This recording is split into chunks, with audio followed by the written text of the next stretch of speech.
And his affirmation, there is only one life. That life is God. That life is good. That life is my life now. And now we have Joe.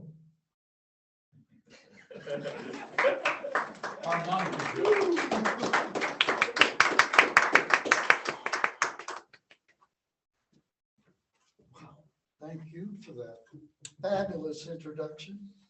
Whoa. Somebody turned up the mic. Actually, I could carry the room without it, but this way I can stand back and I don't have to look at it all the time. So, this chapter, mental and spiritual treatment, this is about effective prayer. You know, if you're on a spiritual path, I'm on a spiritual path, we tend to go to God frequently, especially when things aren't going right, but also when we're just thankful for what's going right. But, you know, you want to manifest reality from your prayer. You want it to work. You want it to happen. So we'll get, this is a very long chapter, but I just kind of went through the things that stood out, you know, kind of jumped out at me. So off with Ernest Holmes here. You know, this is the 15th talk I've done here out of this book. It's marvelous. Just, and every one of them lifts me, you know, because I learned so much. The effective mental treatment is propelled by a consciousness of love and a realization that the creative spirit is always at work. The treatment should be given in a calm, expectant manner and with a deep inner conviction that its reality, without any fear or any sense that the human mind must make it effective. When we're praying, we're not trying to manipulate, you know? We're just trying to realize a reality that already exists. We live in a universe that is governed by physical laws. This is me now. This is not random chaos around it, although sometimes it may seem that way. We have power over our surroundings as long as we act within these physical laws. Well, and there is a consciousness that created this whole wonderful thing that we are part of. Now, it created everything that is, was, or ever will be. And it created it out of itself. So that means each of us is made from God's stuff. I love it. That God stuff, that's directly from Ernest Holmes. He was extremely well-educated man, and yet he would still say something like God's stuff. I love it. Each of our minds, one with the divine mind. So God has ordered the universe on every level with spiritual and mental laws, as well as the physical laws. You know, physically, it's impossible for man to fly. Yet, if you know the laws of aerodynamics, you make a wing and give it a push, and it flies. You know, the impossible becomes the possible. And we get that all the time. We live in a magical universe. But you have to act within the law. So it's good to know the laws. Back to Ernest. Mental or spiritual treatment should bring into actual manifestation the health and happiness which are mankind's normal and divine heritage. You know, all the time we say things like, I will put you in my prayers. And it's, you know, and we do. But you want them to be effective. You want them to help the people that you're praying for. So Ernest Holmes has studied this like everything else he studied, divine different teachings and how they approach it and everything. And he's come up with a pretty good, effective prayer treatment. And in Science of Mind, we call it treatment. But, you know, it's important that it works because that's what we want. We pray to manifest a result. We're not begging God for a benefit, but realizing and accepting one already given. It's already perfect. Everything is perfect. It has to be because it's all God. But we just have to realize it to manifest it. In treatment, we turn entirely away. This is Ernest again. In treatment, we turn entirely away from the condition. Because as long as we look at it, we cannot overcome it. By thinking upon a condition, we tend to animate it with the life of our thought. And thereby, it is perpetuated and magnified. What we focus on grows. So, you know, the problem, we don't focus on the problem. We see the person that we're treating for without the problem. We see them perfect. We see a perfect spiritual being because in reality, that's what they really are. Thomas Troward said, a thing must take place in thought before a thought can take place as a thing.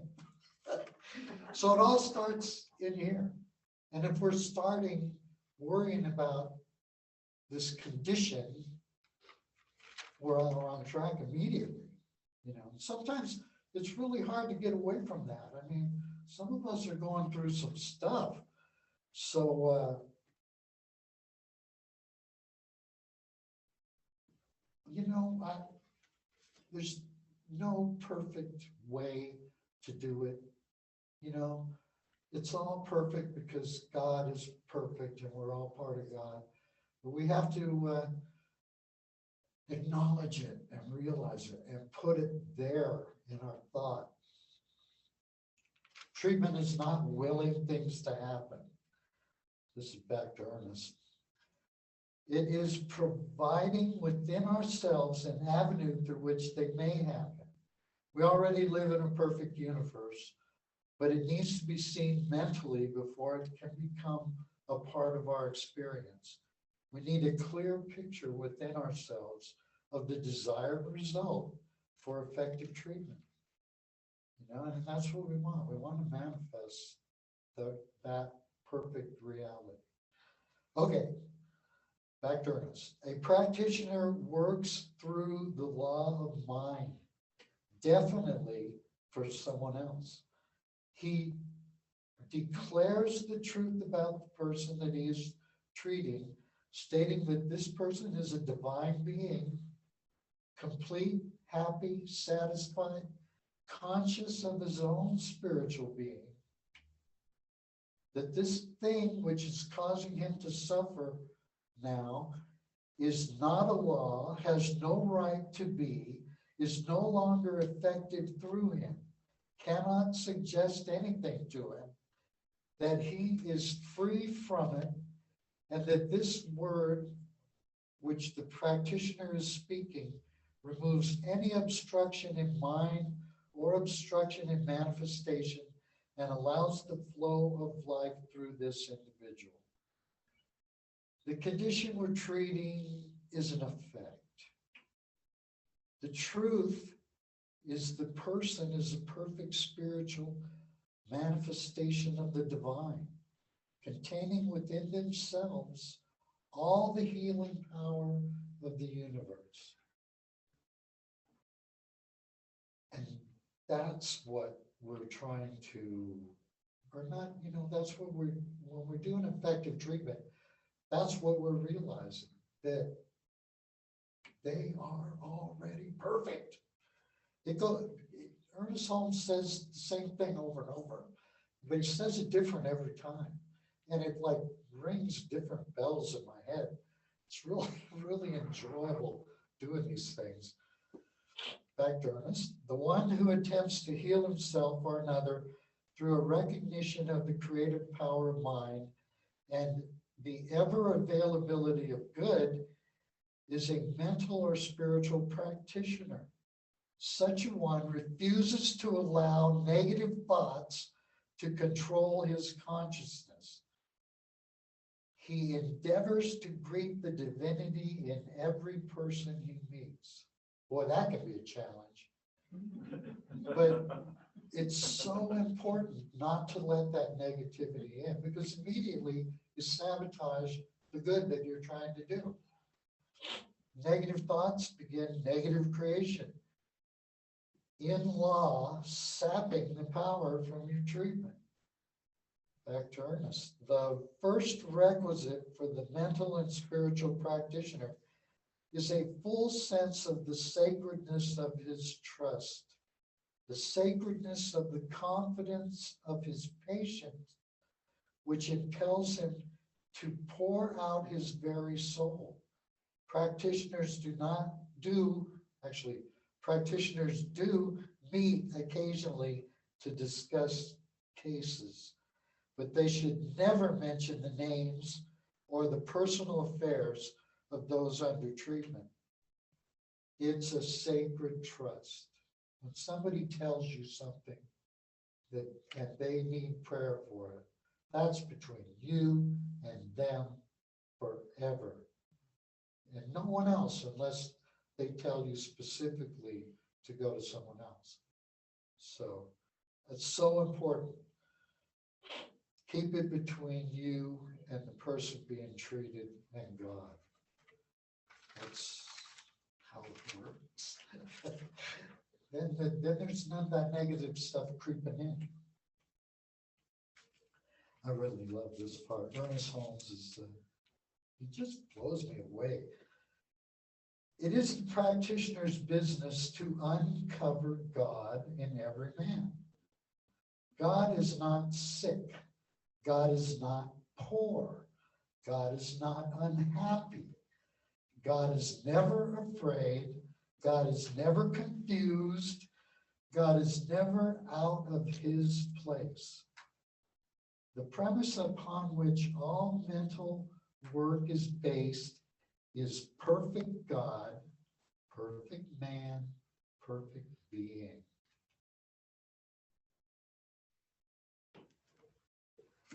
God's not flawed. It's a perfect divine thing that created everything. Can't be flawed. God does not create flawed beings, which means that none of us can be flawed. That is so important. We need to know that we're perfect in God. We are God's perfect creations. Once more, the condition being treated is an effect, not the truth. That sickness or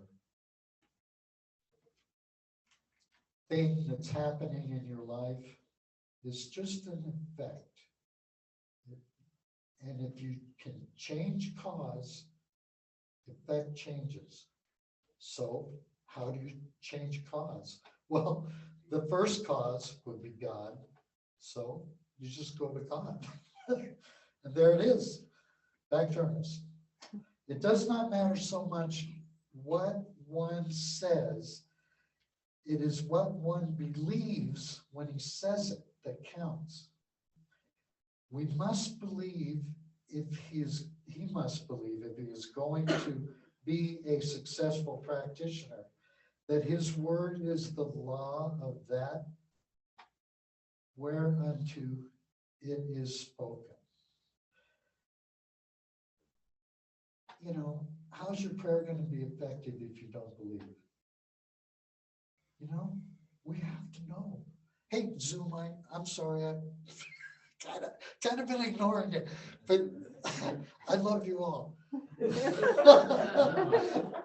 just realized that's over there. Okay. Oh my God. Yeah, if we don't believe, how's it going to be effective? You know? If you don't believe you have the power to set spiritual law in motion, your prayer will lack in power. Any prayer or thought sets law in motion. Truly effective prayer is powered by belief and the faith that it has already been answered. That's like the total key.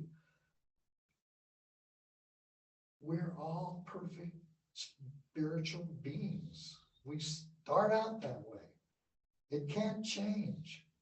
We're all part of God. God's perfect. We're all perfect. So all these conditions that they're just effects. And when you believe and know that you're perfect, you have to be perfect.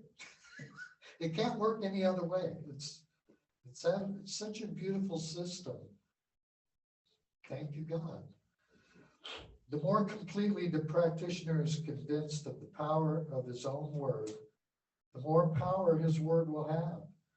There must be a recognition that the power of the word operating as the truth and reality of being can do all things. You have to know that this divine power is within each of you. It's within me. It's within Paul. It's within Elizabeth. It's within everyone. And it works, you know, it has to work. That's the way it was created to be. Treatment has nothing to do with any effort which attempts to concentrate the energy of God. The energy of God is already concentrated everywhere. We're not making it happen or making him see, you know. God's more than all that. It's all God. Every mode of this existence has all the power of God. And everyone who asks receives according to his belief. And that little quote was from Ernest too. And I think he got it from the Bible, but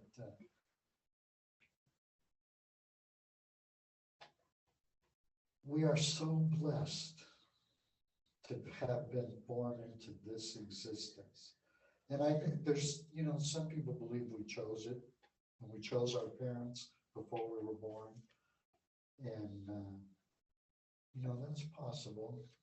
I think it kind of just happens the way it's supposed to for us to learn and grow. And we get what we need to achieve that growth and learning. But, you know, whatever different, all these different religions, like coming next week, the Hare Krishnas, that's way cool. Man, I had some friends in the 70s that were really into that. I mean, like one of them shaved his head and danced around, wore robes and danced around at the airport.